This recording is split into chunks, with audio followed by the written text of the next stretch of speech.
Les vendanges 2024 ont débuté dans le vignoble d'Irouléguy. Les exploitations de la cave coopérative vont recruter 26 saisonniers pour cueillir les grappes de raisin, comme ce matin sur la petite colline du Prieuré.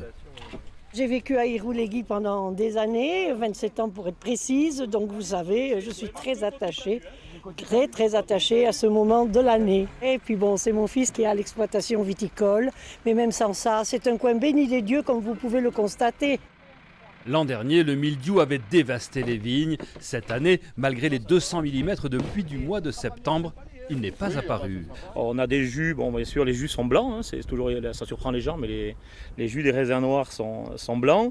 On voit des pépins qui sont un peu plus marrons que verts, donc ça veut dire qu'il y a une belle maturité. L'an dernier on avait eu aussi énormément d'humidité, mais beaucoup plus tôt en saison, et également des températures très hautes, notamment sur juin, juillet.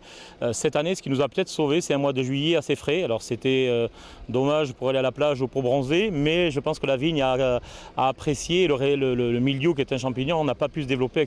À la cave coopérative, on teste les raisins de chacune des parcelles car la maturité peut varier en fonction de l'altitude ou de l'ensoleillement. Acidité 3,5, sucrosité 3. On croque la peau des raisins justement pour voir s'il y a des tanins qui se libèrent, s'ils sont qualitatifs ou non, pour savoir vers quel itinéraire technique on va s'orienter, si on veut faire du rosé, du rouge. L'objectif c'est ensuite de regrouper les parcelles des coopérateurs par qualité pour construire notre gamme de vins pour le millésime 2024. 500 à 600 000 bouteilles devraient sortir de la cave cette année, 60% en vin rouge.